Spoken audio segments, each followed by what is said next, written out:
G'day, folks. Ziggy D here. Welcome back, Exiles. Chris, good morning. Hey, good morning. Excellent to have you back for some Q&A action after some very big announcements. Firstly, though, super exciting news about Exocon returning next year.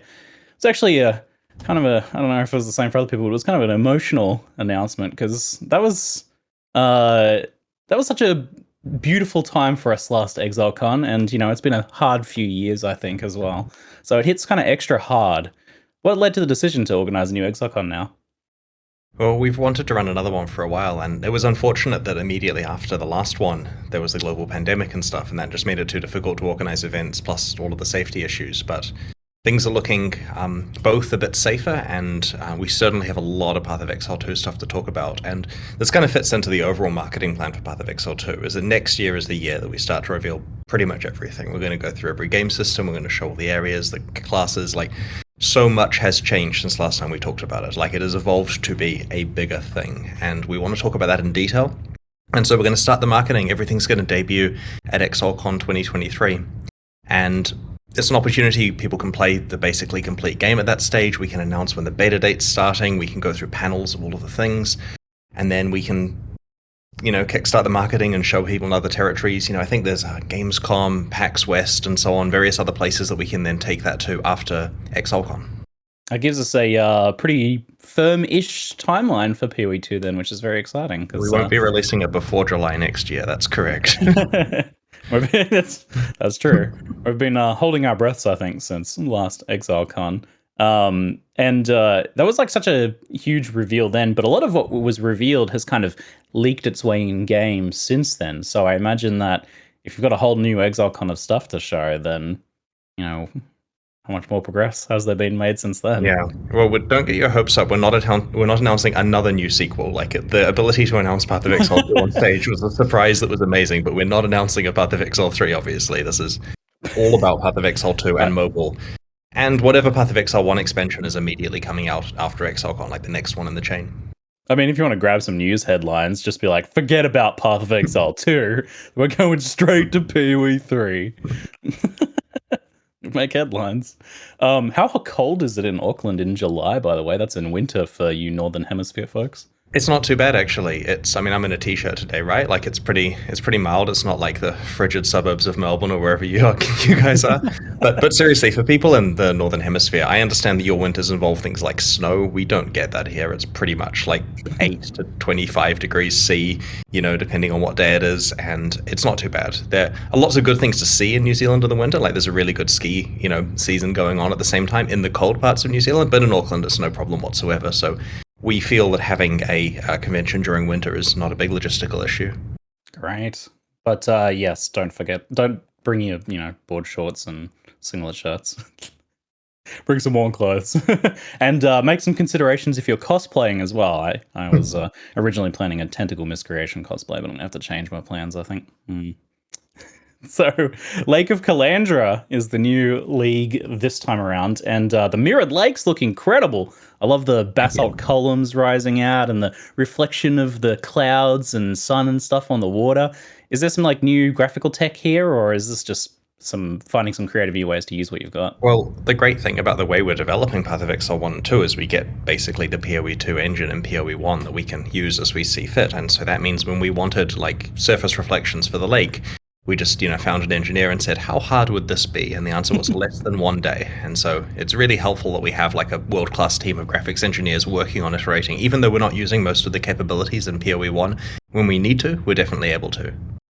Awesome. Calandra is such a mythical figure in PoE 2 as well. So, to do an expansion dedicated to her is a big decision, I guess. But without spoiling too much of her story, of course, because I understand you don't want to spoil too much right now. But how did you arrive at the theme and flavor for this expansion? It's a lake and she's a bird lady. We've wanted to explore Calandra for a while, and this is a perfect opportunity because it both fits the lore that we've built up for her, and also mechanically works really well with the out of area build a complicated set of encounters kind of thing. The theme of her or the lake being able to reflect various aspects of raid class, fitting in with the mirror theme, and also fitting in with the fact that you're choosing encounters, many of which are league content that players have played before with a bit of a twist on it.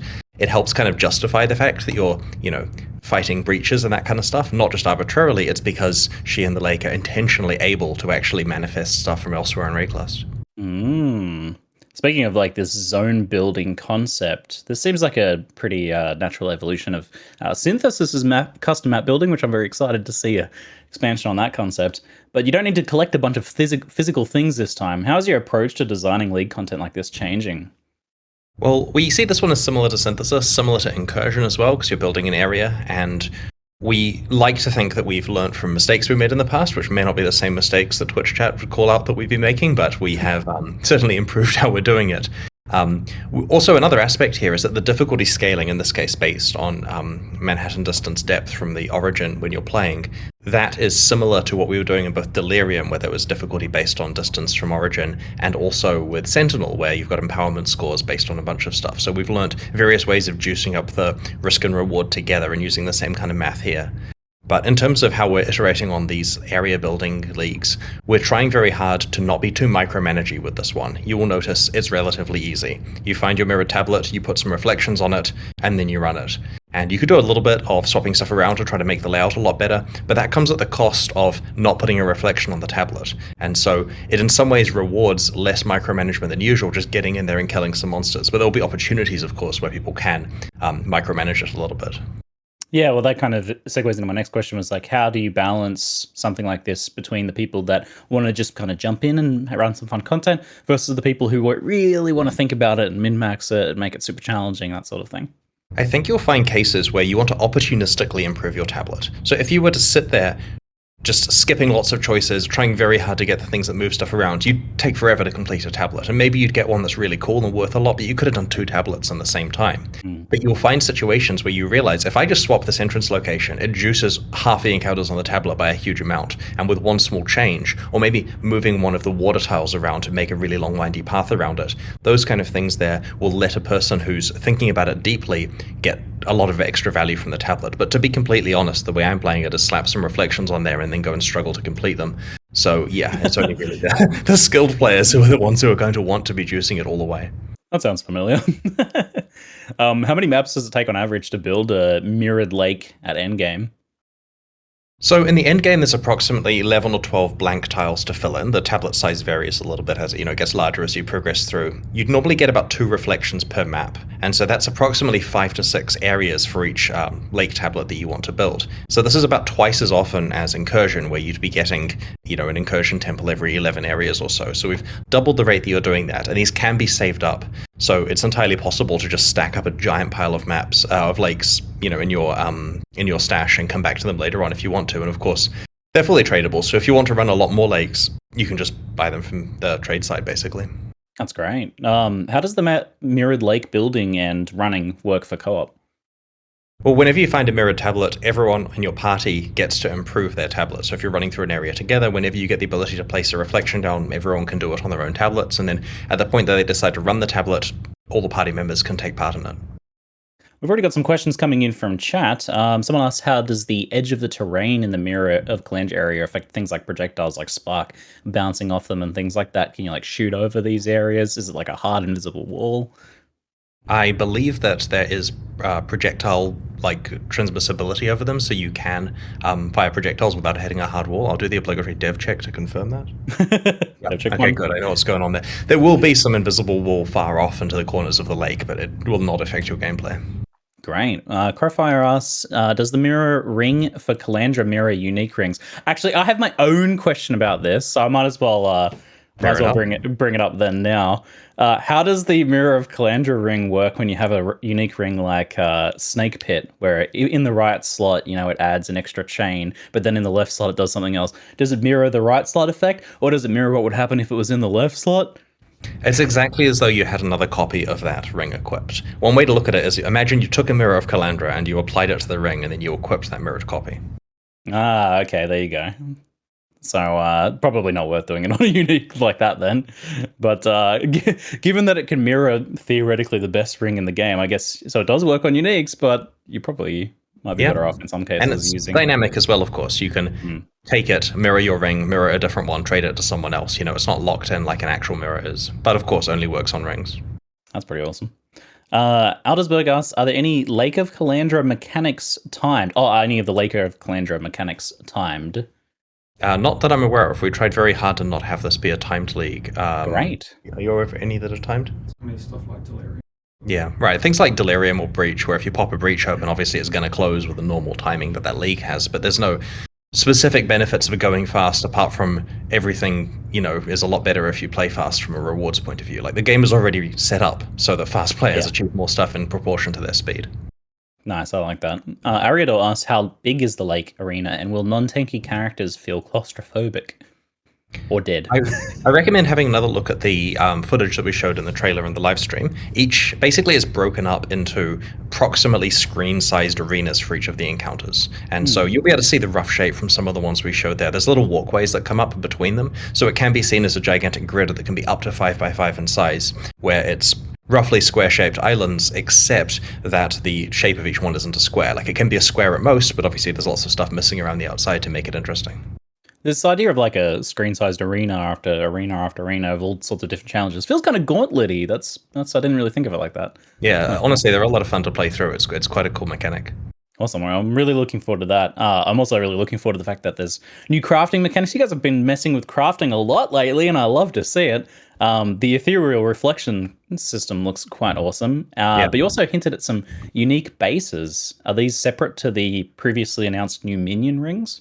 Yeah, there's 5 more ring base types that you can get from this league, and basically they crop up in the window when... So there's 2 crafting encounters. The first one will provide you with 2 rings or amulets, and it chooses. And the other one, which is much harder to get and much more valuable, is where you bring your own. And in the one that provides you, occasionally, and of course this is the kind of thing that's proportional to difficulty, like you want to be encountering this in harder encounters, this, in proportion to difficulty, will occasionally generate one of these new base types that have some pretty interesting properties. And I think people should always look at the announcement page that we make, pathofexile.com/Calandra, because we like to hide away things like hovers for the base types and stuff there. Ooh. So there's lots of extra information and cool things people can see, more screenshots of the stuff, including one of those actual rings, so you can see what it does. Are you doing any more like secret hidden things on those pages? Like you did that one time, I think it was with Scourge or something? No comment. That was fun. I liked that. I did actually have to get the team to remove a secret hidden thing from the page that was too secret. Players can find that in game. Gosh. Too secret, okay. Are there any new rare modifiers, or is this mostly about scaling mods beyond their regular power levels? Like we saw 105 strength on a ring, for example. Other than the implicits on those new ring-based types, of which there are 5 sets, there are no new rare modifiers that spawn on the items, and that's mostly because getting things like +2 skills and more than 100 life on rings and amulets is pretty bonkers. So yeah, like if the dream here is that you get one where the drawbacks, like let's say you're playing a Resolute Technique character and you don't care about crit, and you also get like some damage over time stuff, and those things are reduced. You weren't using them in the first place, you were playing some other build, and everything else is juiced up to more than double what it initially was. So you can definitely get some really blindingly powerful rings and amulets. And the other thing is you actually get because you get a choice of 2, you kind of get 2 shots at it. Like if you're unlucky and the wrong things are picked, they may have also been positive on the other side. Yeah, that's gonna be some big gambles. I'm looking forward to seeing that. We know ahead of time if you'll be seeing the ethereal reflecting mist, which is the one that lets you bring your own version to craft. Or will there just be a stash available there for when you need crafting mechanics like this? So that one's only available in mirror tablets that are assembled from maps, like in the Endgame. And because of that, the tablets are itemized, and it's always there for the encounter that has it. And so basically, you will be able to see on a tablet that you're about to run, or one that you're trading for, that it has that. And this means you can either know in advance that it's there, which probably means that tablet commands a higher premium in trade, unless you bring an item in.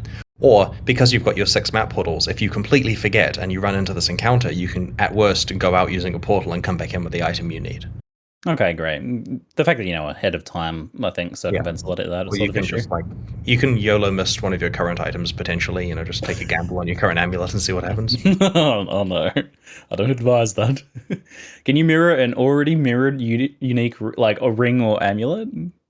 No, we had a look, and, with Recombinators, we wanted to allow crazy, where you can do, well, you've seen what Recombinators can do. But we had a look here because this is already doing quite crazy stuff with items, and we've had to disallow it working on mirrored items, and influenced items, and corrupted items, and synthesized jewelry. A lot of cases that would have been totally nuts. Having said that, it can still do some broken stuff with just general rares from the game. Like the ability to double half the mods is completely unprecedented, and you don't really need influence mods in play when you're getting vast amounts of life and resists and other types of damage. And there was a new oil to anoint mirrored items, since we're getting so many this league, and you're like, oh, I didn't oil it first. Is that like super rare, or is that pretty accessible? It's roughly as available as the Tainted oil, but you don't need to complete corrupted blighted maps. You can just get it from regular blighted maps. And of course, the intention here is that now that there's a lot of mirrored amulets floating around from this crafting system, you don't feel like you're missing out on an anointment by using one of those. Owler asks, is there a plan for the quarry or glacier run to the tablet mirror and not kill monsters? This is like quarry farming mirror. How does the mirror spawn? Like the tablet spawn, I should say. My understanding is that the mirror tablet does not spawn if you are massively over level for the area, which is what we've done for years with this kind of stuff. That may mean that you can essentially assemble pre-map tablets, right? I'm not sure of the exact, like how punitive we've come down on that, but they won't have the various reflections that can occur in map content. So by playing pre-map ones, you can't itemize them, you have to run them on the spot, because to stress, map and above tablets are itemizable. Campaign ones have to be played as you complete them. So it's not a good way of farming for trade value that way. Having said that, you may be able to still run quite a lot of tablets just for the regular rewards from them. Yeah, we've mostly seen low-level farming methods like that pay out when the mechanic rewards a lot of generic currency. Do you think that'd be the case here, or? I mean, the encounters are rewarding, of course, but the rewards are generally themed around the type of content it is, right? Like if you're playing a breach encounter, you're getting splinters and that kind of stuff as your reward from that, which of course is, fungible with generic currency. You can certainly trade that. But my advice would be just push onto maps and actually play properly, and you'll get plenty of tablets. Like, we're not in a map starvation kind of system at the moment. Like, you've got drifts of white maps to play if you really want an easy encounter. Speaking of mapping, let's talk about some endgame improvements, in particular the Atlas memory system. What sort of goals did you have with this new system? They seem like they would help with both pacing of the endgame mapping, but also creation of like a story thread to follow between chunks of maps. Not much else is happening potentially. The Atlas memory stuff is really cool, actually. Like, I'm low-key as excited for this as I am for the actual league itself. It's just that because they're quite endgame and, moderately rare, it's something that only, people that actually get into red maps and stuff will be interacting with, so it's not quite as broadly applicable as the league. But the important part is we promised that every expansion we're doing until Path of Exile 2, we're going to try to make some improvement to the endgame. And so this is an alternate way of playing through content you're familiar with, but with a twist. And we've designed these to be fun, rewarding, and kind of crazy. Like, we're low-key hoping that certain team members don't actually check these out before release, so we can release them in a really punchy way, because I get the feeling that the fun police may try to turn a few of them down. So an example was I was playing one yesterday where I was asked, can you please try this one and let me know if you think it's over the top? And I join that one, and the theme of it is that there are gangs of rogue exiles that you find like in roaming packs that are trying to hunt you down. And the map I played had 100 rogue exiles in it. Now, I can't promise it's going to release with that number, but it was certainly nuts. And so I kind of want to emphasize these aren't incredibly common in maps, right? Like, you do have to play a bunch of maps to find one. And because there are a bunch of different types of them individually, it's hard to actually get the one you want. And so because of that, we can just go a bit overboard with the rewards. Like, we can do crazy stuff, and it lets us also, like, here's a key thing with the endgame stuff this year. You have to juice your Atlas to get full rewards from content. And that means that if you want to try out what is it like to have some silly breach stuff going on, you have to go and specialize your Atlas in breach, and that requires a bunch of respecking. With Atlas memories, you can just go and find a breach memory, and that's essentially fully juiced for the most part. Like, obviously it varies from one to one, but our goal here is you are not missing out on anything by not specializing, because your Atlas doesn't apply to it. And so you get some pretty nuts stuff going on. Some of them make you feel like a god power-wise. Like, there are ones who are entirely about some cool thing happens to you and you get to go and experience what that's like. You'll see some situations you don't normally see otherwise. There's some really cool stuff in here I kind of don't want to spoil, because I'm looking forward to the moments on Twitch streams where people find these that everyone's like, what is happening here? Right. Yeah, and of course, it's a good opportunity to explain the backstory of NPCs, right? Like, an example is one of the people here who has Atlas memories. In fact, I can talk about who has them. In this set of Atlas memories, it's Carrick and Alva and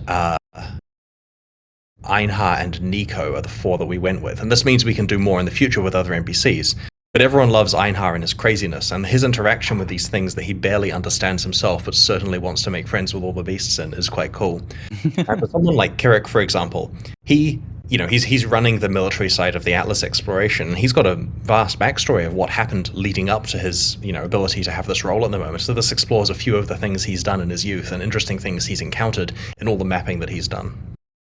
I'm really excited that you're expanding out like the lore and story of the endgame stuff, because we mentioned synthesis earlier with Calandra, but that was another big part of synthesis, is it had a ton of lore for like characters and mapping and stuff like that has kind of disappeared. So it's cool that we're getting something back. Synthesis is actually quite important canonical Atlas lore to a large extent. Yeah.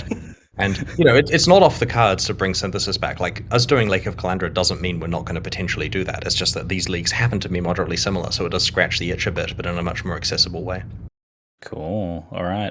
You mentioned that this mechanic also helps a bit with like the concept of Atlas passive tree lock-in. Have you also given any thought to the idea of like separate Atlas tree loadouts or separation between characters and their different trees? Yeah, this is one of those difficult challenges where there's a lot of reasons why we can't trivially just say, look, here are multiple Atlas trees and so on. In principle, this idea is not something we're in opposition to, right? Like, if people want trade to be a lot easier, we'll sit there on our little throne and tell them in detail about how wrong they are. But for this, we sympathize with the concept that people want to have multiple Atlas trees because they're running multiple characters in that league, or they want to have different loadouts and so on. But there are no changes at this stage related to it. It's something we'll keep discussing. The Atlas memories give all of their maps for free. You can like craft them in their little window and everything, which seems like a nice buff to map progression. Sustain's not really too hard these days, but still getting those initial unlocks is good. Do these count as like your Atlas completion when you do these maps? Yes. I should note, though, they only spawn in quite high-tier maps, and they are quite valuable. So you're probably going to have large completion by the time you get them. This is not a thing where you're completing your white maps with it. Like, I forget the exact tier they kick in at, but it might be like tier 14, for example, like a red map kind of thing. There's certainly very endgame, very juicy stuff.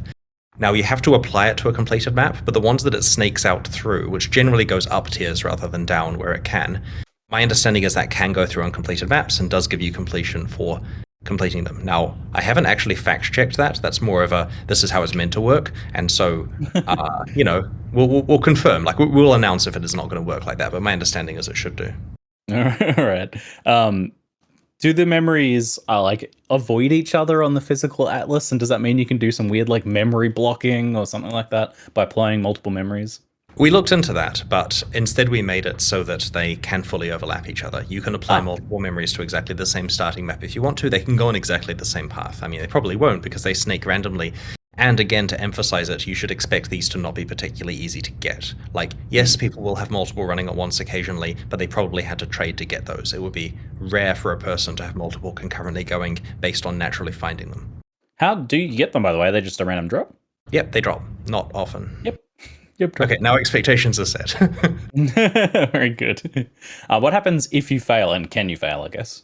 The Atlas memory map things. I mean, you can certainly run out of portals, but you can still play the next one in the sequence. So it gives you your entitlement of having the ability to try to go for the rewards of each one. Now, if you do fail out and don't have any portals left, or you die in hardcore, you're not getting the drops that you would from the rest of the encounter, obviously, so that sucks. But yeah, technically you can still go and play the harder ones, but I don't see how you're going to do any better at the harder ones in the sequence because they ramp up a lot. True. Maybe you just had a bad day in one particular map. Yep. Will there be any changes to the Atlas passive tree for the 3 league mechanics that have been changed? That's a good question. So my understanding is that we did change it, right? August and Beyond. Yeah. So less so for Archnemesis, but for Harvest and Beyond, there were changes related to the passives. I don't think we released the Atlas tree before release. I'm not sure. That's a good question as well. So either way, it's changes in line with the theme of what we've been doing with these leagues, so it's not going to be too surprising. Okay. The Tower of Ordeals, the ultimatum boss fight, yeah, it's back. It's created from difficult endgame Val content was the terminology. Is this like Val temple maps, or is it something else? We want people to work it out. Like, Ah. it's a variety of stuff. So to be clear about how this works, you do several pieces of content, you get some pieces that you can put together, like making Harbinger uniques, you place them next to each other in the inventory, and it's, go play some Val content, see what drops, post it on Reddit, it won't be too hard to work out. It's gonna be like a new fragment set or something for these. Okay. Yeah, I should clarify with that Atlas tree question, the details will probably be in the patch notes that we're posting as soon as we finish talking, so people won't have long to wait. It sounds like there's some there's like some sort of creation process here. Does that mean we can influence the roles on the map in any way, or are those random and we get what we get? It spawns random roles, but it's corrupted, so you can't influence it. So that means if you want to try to get good mods on it, you'll have to, of course, complete said Val content many times. All right. On new and rebalanced uniques now, we asked about the ring, so I can skip that one. But is the lower drop rate of uniques global, or is it specific to the newly buffed uniques? And does it affect unique drops from specific bosses at all? So it doesn't affect guaranteed boss drops. It is a global change, but we've gone through and reassessed the rarity of each unique. Like, we've kind of taken the old system, put it to one side, gone through every unique and said, why is this one quite rare? We should have it be common, and so on and so on. And overall, this means that you are finding fewer uniques per hour that you play.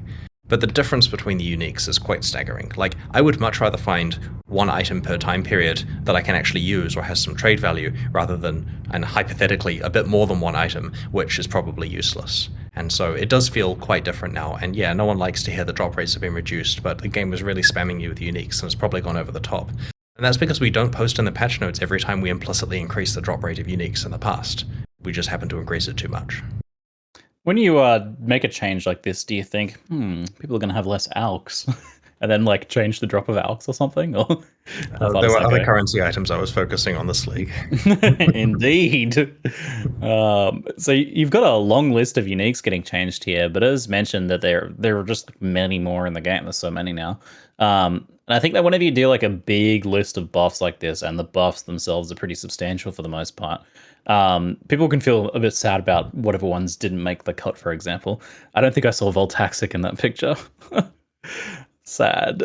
Is there any plans to give like similar treatment to more uniques in the future then? Yeah, we will be. We plan to iterate on more uniques in other expansions. We're just not sure of the timing of it. I mean, we've done unique revamps in the past. This was an expansion where we happened to have balance capability lying around in the unique department that we could use for this, and it felt like the right time for it. So yeah, expect more improvements, but we're not promising that we'll do every other unique in the next one. People want to know what the process is for creating unique items for Uber Pinnacle bosses, like their design, working with members of the community, and how that's all going. We had one new on this league, it looked like. We have been running a league launch race boss kill event thing for the last couple of leagues, and the way that works is that historically for the last two, people who were the first to kill all of the Uber Pinnacle bosses got ranked in order and then had the ability to design unique items. And that's resulted in some really cool stuff, like the Zizaran gloves that are in this expansion and a bunch of ones in the last one. But we ran into some problems. The first problem was that the same people are having to make the same uniques, and while they have won the competition multiple times, the same people are getting to make multiple uniques, which isn't a problem from a fairness point of view because they're winning the competition, but it's a problem when Ben gets to make like half a dozen or something like that, because he will run out of ideas after a while. In addition, these content creators, and they're often content creators who are winning these because of skill and so on, often don't have the time to actually fully engage with our design team in the relatively time-consuming process of making these because there's other things happening. And so we only had one out of a backlog of I think 6 or 7 pending uniques actually make it in. And so we're going to be putting a bit of a deadline on it, where the creators who still have uniques pending there, we're going to release them in the next expansion with or without their input. Ideally, they will. We're contacting them basically, but yeah, ideally you've got months to actually go and get it, the process finished. But we are planning to actually release these because the players want their uniques, and we're going to give them. So the earlier and faster you can work with us, the more stuff we get in. Now we will be running another race event at the start of this league where there are some cool prizes, and we'll be talking about that this week, but we're not going to be giving out more unique design slots at this stage, partly because we still have a whole bunch we need to finish. And so we found some other cool stuff that people will probably enjoy, and we'll post about it in the news this week. All right, get on it, eh? Get on it, guys. All right, let's talk about some skills and support gem stuff. Alchemist Mark is one of the new revealed Mark skill, taking the floss charge generation off what used to be on poachers, I believe, or I can't remember which one it was. Poachers. It also creates a ground effect based on like the biggest ignite or poison on an enemy. This seems very good for like ignite builds or big single hit poison builds, but doesn't seem very useful for most poison builds, which scale by stacking a lot of smaller poisons. Is this the case, and is that just okay? Yeah, the goal here wasn't to just say all poison builds have an extra thing that they have to stack on in addition to everything else. The goal here was to enable builds to exist that use single big poisons and ignites. So we're trying to open up more space here rather than just buff an archetype. Oh, that's true. Like, well, we saw like the Flame Blast poison stuff. Does that mean Consuming Dark is one of the changed uniques, by the way? It's all right, don't worry. I think that all the changed uniques are listed in the patch notes. And for reference, I would much rather just say they're in the game, go have fun, but we have listed every change as far as I'm aware. So it's all there. Spoil it, you know. Wow, so all the uniques are getting spoiled as soon as I finish the Q&A. Yeah. Let me just stall for a while longer. We could stop right now and people would have that information, but instead we're going to keep going through the question. I'm not going to stop until Bex tells me to. I feel really bad for the person that has to write up all the changes if I was wrong and they aren't listed there and then the community expects them and that's their weekend gone. Sorry, folks. So the new shock skills seem very cool. Though they feel a bit like PoE 2 skills. I've been noticing this a lot lately, where we will have a lot more socket and support freedom in the future. I've noticed this is a bit of a trend with new skills feeling a lot more like combo pieces, and like it really feels like you're butting up against the limitations of the current socket system. Do you feel that when you're designing skills at the moment?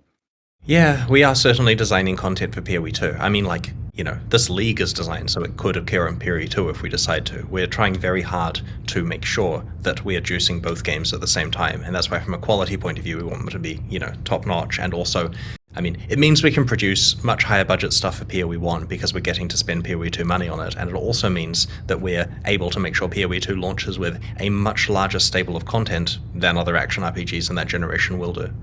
A lot of stuff is going to take on new life when PoE 2 comes out, with especially with, like I said, we've got so many of these like combo piece feeling skills that are just so hard to fit in builds at the moment.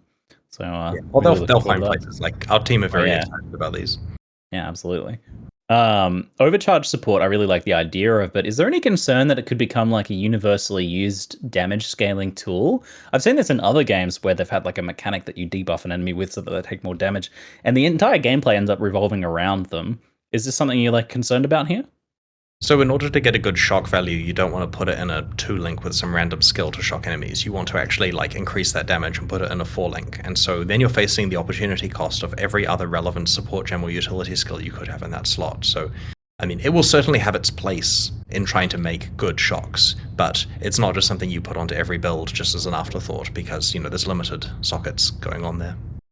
Yeah, right now, like, you have the option, I guess, of doing that, but it usually comes at a pretty big opportunity cost. Like Skitterbots, for example, reserving something is a pretty frequently used one. So I guess right now, if it's like it's hard to get enough power in a build that doesn't really make sense, it's not going to be a problem. I guess it might be something you might have to review in PoE 2 when people can throw a 6-link at it, even if they're like a melee build or something where it doesn't make much sense otherwise. Yep, fair enough. I'm avoiding commenting on the availability of 6 links in that content, but people shouldn't make assumptions. I mean, as far as everyone's concerned at this point, we're all getting a 6-link on every single skill. Not a instantly problem. On the beat. Yep. A whole lot. Thank you for all the 6-links. Well, speaking of 6-links, we've got the return of Tainted Fusings coming this league. I really liked those for easier unique availability on corrupted items. It's like a awesome stepping stone. I'm glad to see you guys brought that back, but is it something you wanted to avoid, or because, you know, they didn't stay around for a while, but now they're coming back? What are your thoughts on like that and the availability of 6-links in general? We believe the rate that we've reintroduced them in is going to be safe because they're moderately scarce. It's certainly, you know, they're not dropping all over the place, so it should be fine. All right, let's talk about the league revamps, in particular Archnemesis. I'm very excited to see big changes on the Archnemesis side of things. At the risk of putting it bluntly, I think Archnemesis implementation last league was not met with a lot of love for many, and it didn't really feel like an improvement to the game overall for some. How was your reaction to the implementation of Archnem, and the community's reaction to it? So I played at League launch last time, which is relatively rare because usually we have raging server fires and that kind of stuff that I get to work on, but this time I got to play some Path of Exile, and I got all the way to maps without really feeling any problems with the Archnemesis stuff. And so I was a bit, like, I had some cognitive dissonance with the feedback, but our design team, like, agreed with the feedback. Our design team looked at the builds people were playing, looked at the way they were playing, went through it and said, yeah, we need to tone down some problematic stuff here, which is good, because I'm glad they're the design team and not me. And so we really feel that Res in the early game felt too hard relative to Res later on. And we made a lot of changes to it in response to the feedback, and obviously that's stuff we should have had in there through more testing prior to the release. But there were some changes specifically around rewards that we wanted to do but weren't fast to implement, so we waited till 3.19, and that's why it's one of the revamped leagues here despite being so recent. And it was the ability to go through the entire game and make sure that the rate that you're encountering rares is appropriate for how difficult they are, and then making sure that when you do have a hard rare fight, you don't just get a pile of junk, you actually get some really good stuff going on. And so now people will hopefully look forward to finding monsters with multiple Archnemesis mods so that they may get really broken conversion stuff. How aggressive was this reduction in rare monsters applied overall? It varies. In some cases, there were no changes. Like, for example, the monsters in the actual just areas you walk through are generally relatively low. Like, you can play a map and only encounter a few rares if you haven't juiced it, with old balance values, and that's left unmodified. Of course, you could, if you're lucky, encounter more. But the leagues spammed the ever-loving, like, there were some leagues that gave a lot of rare monsters, Ziggy. Like, we had to turn some down like 6 or 8 times in some cases. And so that's making a big difference. Now you actually have some ability to focus on what mods you're playing against, as opposed to the screen being full of yellow 1 frame per second death. So yeah, there has been a big reduction for some leagues, and then we've had to compensate. And this is why Beyond and Harvest were 2 that we redid, because we can turn down rares, but you can't turn down rares in Beyond, where the whole point is all the monsters are basically rare, or Harvest, where they have to be rare in order to give the amount of life force they did before. We had to rework systems and balance entirely for those leagues in order to be able to turn the rares down. Chat's been spamming about Headhunter. How does this nerf Headhunter once again into the dust, Chris? All these extra mods on rare monsters for you to take, I mean, that's a buff, right? We can't balance the entire game around Headhunter, and it's still a very powerful item. There you go, chat.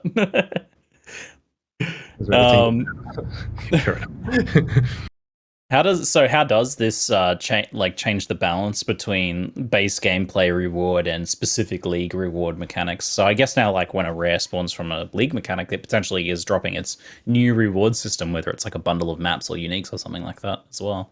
Yeah, we want it to be consistent across both. We've had a problem long-term in Path of Exile that isn't fully solved, where the base game has one difficulty and league content has a different difficulty. Like, if you were to fight a monster in an expedition, a white monster, and look at how much life it has compared to just a random zombie walking on the beach 1 screen over from the base game, there's a pretty big difference there.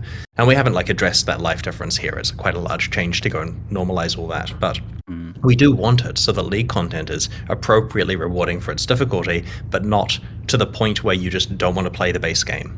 And so here, a rare monster is leagues have interesting ways of supplying you with rare monsters, often at a higher rate than normal, but hopefully not at an insane rate.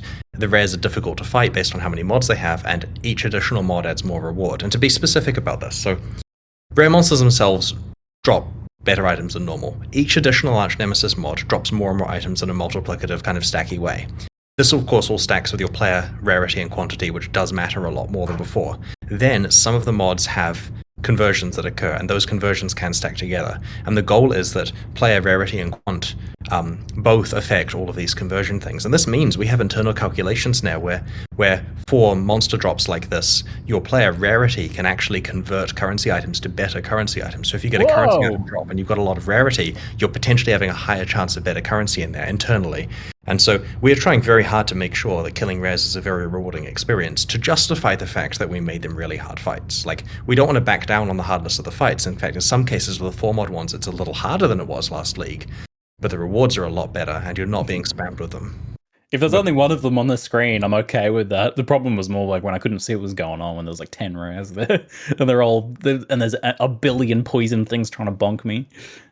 So I like this. I like what you're doing overall to try and get Archnemesis to fit into the game a lot better. However, I'm still a bit concerned that like many of the specific modifiers or combinations of modifiers that are just not that fun to have in the game might still be a problem. Like for example, the vast array of different styles of effects that slow your character down, except for tricksters, I guess.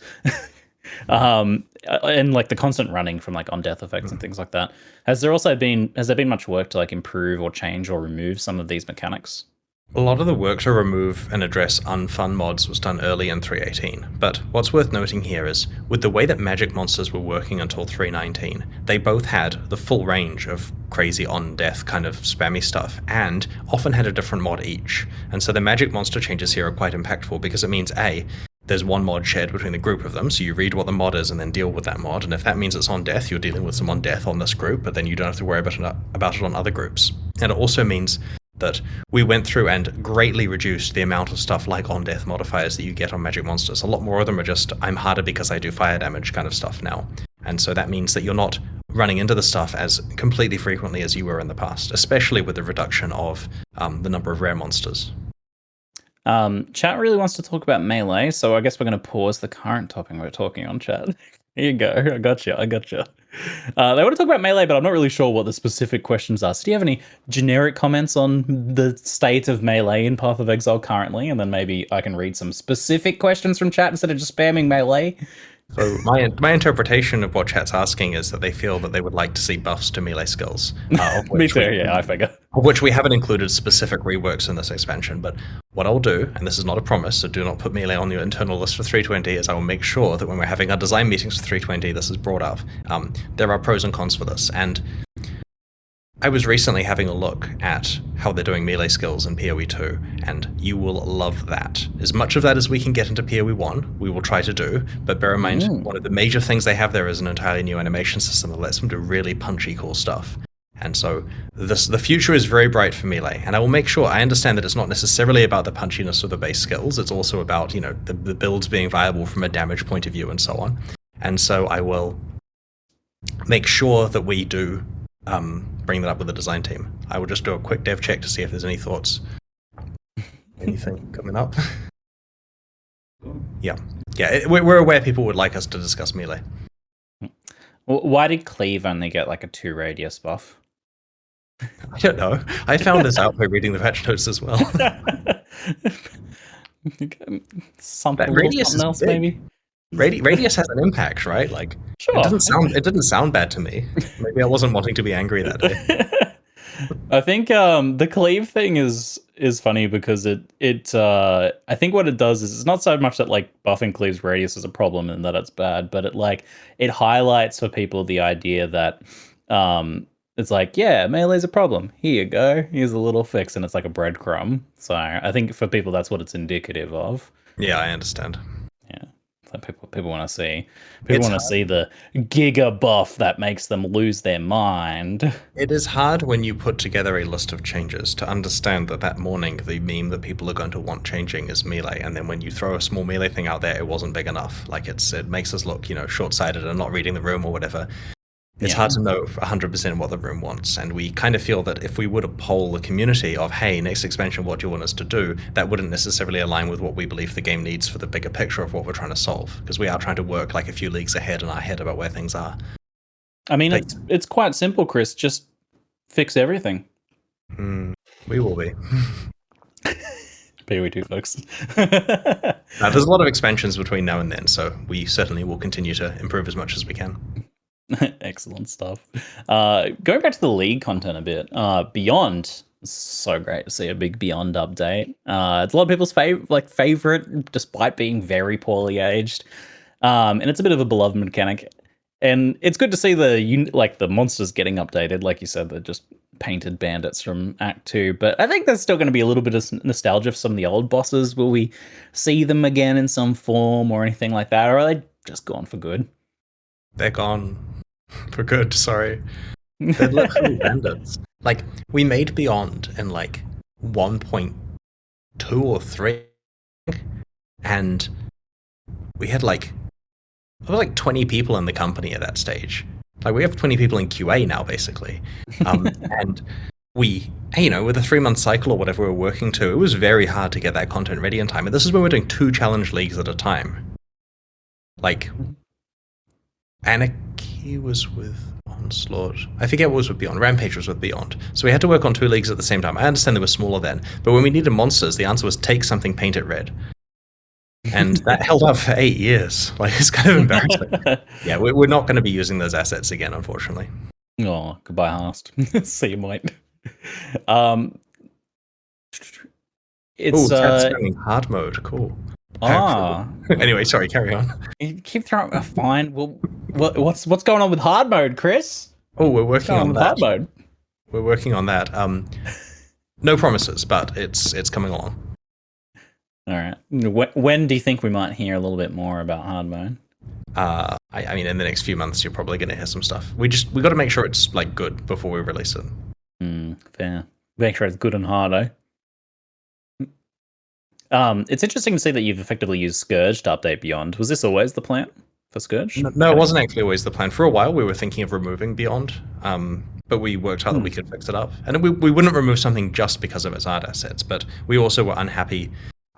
Like, Beyond is a funny league, because when it was initially released as a hardcore league, okay, so when it's always on, and you want to level, and not everyone is great at the game, you have to actually be kind of careful. Beyond has tension. If you trigger too many monsters, you die. And so even, like, for medium skill level players, they had to be careful to not accidentally have Hast all over the place when they were playing maps. And so my experience playing Beyond way back in the day was kind of fearing it, wanting to engage, like flirting with the edges of it, but often just getting wiped out. And in a hardcore league, that meant a lot of new characters. And then nowadays, where people's clear speed can just deal with Beyond, and they're probably not playing hardcore, and they can control when it's on and just stack it as a juicing mechanic, it's a totally mandatory juicing mechanic where you just have it on your maps where you want to get a lot of extra monsters, and it spawns tons of them. And so it was basically an all or nothing kind of thing. The new version of it is a lot more well considered. It's still a way of juicing your content and getting extra drops, but it's done in a way that's a bit less abusable, and ideally something that people will not feel afraid of using if they do find it challenging. Previously, this way it spawned monsters was very consistent. It would consistently spawn a rare, and you could kind of like, you see those like dropping out constantly. Does that change the mechanics of how that works now? Like, I understand the bosses are replaced with Scourge bosses, but how does the like spawning work now comparatively? Yeah, we've taken that back to the drawing board a bit with making sure that the numbers and so on have been tweaked, and I'd recommend people just try it out. I don't really want to itemize the exact list of mechanical changes behind the scenes. Play the league, see what you think, get some good currency. It's different. All right. Chad wants to know how they will get the Steam achievement to kill a Baxith now. Some people are big on achievements, Chris. It's gone. It's gone. Do people who already got it get to keep it as like a legacy achievement? How does that work? I don't know how that works. That is a very good question. Go on. See your chance. That's why you need hundreds of people in a company, because someone is having to worry about that. Yeah, I would never think of that. Harvest changes. Huge. Yeah, that's a good one. We might just see some players who essentially abandon the mechanic returning to it here, maybe, hopefully. Also, like myself, for example. Also, we got the long-awaited change to remove third-party trust trading too. How did these changes come about after all this time? We had a few issues here. The first one was the observation that, and this may sound a bit hyperbolic, but it's also kind of accurate. You would do a Sacred Grove, and you would end up with a bunch of trades, and you would then be forced to, on the spot, either you find a bunch of crafts, and you'd be forced to either do those crafts on your items, which involves having some kind of plan for what you're wanting to do, and a whole bunch of understanding, and looking at the wiki, and looking at your path of building, and so on and so on. A lot. Yeah, it was a lot. It was like 30 in some cases, crafts that you could do. Or trade them with people, because if you walk out of that grove without using the craft, you've lost their value. And so it's useful for someone, and so you have to go and like hang around, seeing if someone wants to scam you today, or you want to scam them, or like it was a complete mess. And then everyone likes to hate on TFT, which was serving a useful function for the community, and it's just like it is better that kind of thing is handled internally in the game where possible. So The other problem we had with Harvest was that it had dangerous deterministic crafts, and we feel dangerous from the point of view that for making the best items in the game, you often had to use Harvest.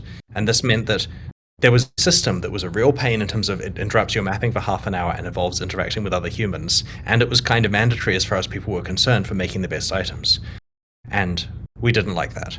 And so now it's still powerful, it is significantly more streamlined. You basically just do your grove, pick up your currency that you get now, and think about it later. And at whatever point you're wanting to craft, you have a look to see if you have enough life force. If you don't, you just go trade for some more using traditional trading tools. If you don't like Harvest, previously you had to engage with it unless you turned it off. Now you can accumulate that life force, and if you need some more chaos, just trade a pile of it for chaos whenever you need to. Great. So you have seemingly every option of crafting unlocked at the beginning now. Do you just have to collect, like, how do you balance that out for like the really rare, powerful crafts? Do you just have different life forces that you have to collect for them, or is it just you've balanced it based on quantity simply? So pinnacle crafts like the Exalt crafting require you to kill a Sharpie to get her life force. And so some of the more valuable ones do require you to go through the tier 4 beast, a Sharpie chain in order to get the life force, or trade for it, of course. But we have gone through and made changes to what crafts are available. There are some that are gone. Usually ones that didn't have a purpose anymore, ones that shouldn't really have existed in the first place. Some things have been moved elsewhere, like the special offerings to the goddess you now get from the labyrinth itself, rather than having to go through Harvest to get that. There's some like Breachhead stuff comes from the relevant content rather than from Harvest now. Yeah, that makes sense. Overall, how much has the balance and power of Harvest crafting changed for the will the average endgame player want to engage with it now, do you think? It's still going to be a good way of improving your items, but I'll hopefully see that it isn't mandatorily listed on the plan to get every single best item with rare crafting before. There's subtle changes here now. Previously, one of the good crafts you could get was the ability to exalt a mod. That's now a null exalt, and so you lose a mod before you gain one. And so there's a bit less determinism in it. You can still have good outcomes, but it does involve quite a lot more risk than before for some of those ones. Frostdata asks what happens to their currently stored crafts that they have at the moment, banked, all their thousands of exalt items crafted. You should use those now. Right. Oh, frenzy, let's go. I believe that you should use them before the league, or before the new league comes out. Okay. Also, that's good because they'll make stuff that can't be made in the future. All right. Have fun, standard players. Will Harvest monsters still Omega Barrage me when I click the button, Chris? The monsters are spawned in staggered waves over a short period now, so it doesn't take long for them to all to be spawned, but they won't spawn physically in the same frame. Great. And as I mentioned, we've rebalanced the fights to have fewer rares and better composition and so on, so it's not going to be quite so dangerous. That's fantastic. It was one of the most egregious examples of that left in the game, I think, after like various other things have been improved. It's good to hear. Minion builds. We're seeing a lot of changes to minion builds, from skill rebalancing, Necromancer changes, a lot of itemization changes. There's some stuff, really good stuff in there that seems really good, like the itemization stuff I'm really excited about. But some of the other stuff, like Necromancer's rework, being met with concern. I'm not really sure about everyone else, but I have a hard time picturing the overall state of things with all of these changes put together. Can you kind of like lay it out for us, Chris? So Necromancers are now like other Path of Exile builds. Your build strength is moderately proportional to how good your items are. Before, you could, to some extent, get the skills, level them up, not really care about your items, and still have some degree of competence. And that ability to get into the end game without actually having to find items was... You could view it charitably as, tutorial for the game or something like that, but it really meant that there was a whole group of characters that weren't having to really engage with what Path of Exile was meant to be about, finding really good items to improve your character and getting rewarded for it. We also felt that minion characters were just not good enough. Like, we felt that at the end game, they could be more powerful. And the problem is the way to make them more powerful was buff the skills. But it's one of the things where we wanted them to be better, but we didn't want to buff their skills. And so we've realized that by giving far more itemization options, it's now possible for them to be significantly better than before. And so it's one of those things where we've taken everyone defaulting from a 7 out of 10, and now they default to a 3 out of 10 like everyone else, but they have the ability to become a 10 out of 10. Ouch. The other subtlety to it is, previously the Necromancer Ascendancy skills were where you got a lot of your power, and we've essentially moved a lot of power now to your items. This means that if you're playing a Minion build, you don't have to play a Necromancer, because it's not quite as powerful as before, because the power's been made up elsewhere on items, and other Ascendancy classes get access to the items. You now have the ability to play a variety of different Ascendancy classes and still play a Minion character. We're going to scoot things along pretty quickly now, chat, because we are running out of time a little bit. But talking about Exalted and Divine changes, chat's been asking a lot about Divines and Divine Shards. Is there anything happening there? We're not planning to add shards. This is along the lines of the reason why we don't want gold in the game is because we don't want there to be a single homogenous trade currency that's, you trade 70,000 of these for that item and that's what it's worth. So we're very, very careful to not add shards for the big ticket items that can be easily got. The motivation behind the changes here is that we would like people to be using Exalt more. The ability to actually craft with Exalt would be nice. We all feel that by having Divine be comparatively rarer, then the mods on items actually matter. When you find a unique or a rare with good rolls, that's something which, yes, you can still change it with Divines, but it is actually a more important thing. And so it's in line with having wider ranges on some of these uniques that we've revamped. You can find some very powerful versions of them. So we want to make sure that Divines aren't quite as common. We really shouldn't have been handing out Divines through a vendor recipe in the way that we were, but at least with this change here, we can make sure that it comes, we aren't changing the drop rate any of these. The result is players will not be able to divine their items as much as they would before, and they can exalt their items probably quite a lot more than they could before, due to the fact that the trade value won't be so prohibitively high for exalts. Well, yeah, it makes a lot of sense because the order of crafting would be you exalt the item and then you divine it to finish it off, but they were the reverse way around in terms of value, and the result of exalts being so valuable was that they would never get right-clicked. So do you think that's going to change dramatically? Do you think exalts are going to be worth 7 chaos or something? I don't know the ratio and I don't want to speculate, but yeah, I would expect that it's going to change the values of trade for items. But Path of Exile is already good at that and capable of dealing with the fact that the stuff is arbitrary in the first place. Great. Rise QT asks, with Divines becoming a lot more rare, obviously, what's going to happen to Divine Vessels, and there's a recipe to make those? Are they going to still be very rare, or are they going to be made more common to help? The recipe's unchanged. We haven't changed the recipe at this stage. A very expensive recipe now, potentially. Something to think about, maybe? Approximately equivalent to... Divines will be worth approximately what Exalts were before in terms of difficulty getting them. Probably a similar value. 110C Divine Vessel recipe.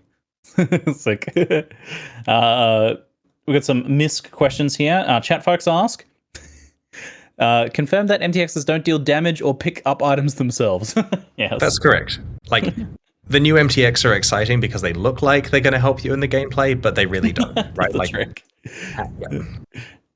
This is the best trick that you can pull is make them look like that. Oh, I'm waiting for some sort of advantage, but I'm waiting for someone to write into customer support all angry about the fact they thought they were going to be able to cheat by buying these micros. We do try to make it clear that it's just cosmetic, but they certainly do quite exciting things where if those things were real, then, exploding on death and killing the monsters would certainly be something special. I've been curious about PoE Mobile, as it's been all quiet on that front until today's Exocon announcement. How's development been going? And if you're happy to speak about it, is it still aiming to be quite a different experience to PoE Desktop, or is it going to be a direct port, or how are you kind of progressing there? Progression's going good. Yeah, we've got a lot to show, and we're saving that up for Exocon next year. The direction is what we talked about before. I don't know if I described it as quite a different experience. There's certainly mobile versions of games that play like mobile games, and ours is trying to represent as much of the full PC experience as we can do while still actually being playable on a phone. And so, the ability to go and get a bunch of items, go do, build a character, go and do some maps is still there, exactly like you would, except you're doing it with your hands on a touch device. With the focus on endgame changes lately, is there still plans to rework the acts as was started briefly? That requires a lot of work, and we are finding better value improving everything else in the game. I think there'll be some light progress on that, but it's not a major priority for us internally at the moment. All right. Well, sorry we can get to all of your questions, chat. I appreciate you asking them, though. Chris, thank you very much for your time. It was a pleasure to chat to you today. I look forward to checking out the new expansion. Thanks very much for hosting. You going to play at launch this time, depending on the amount of very fires? hard to. Yeah, this is a good one. Great. All right. Thank you very much, folks. Cheers. All right, thanks.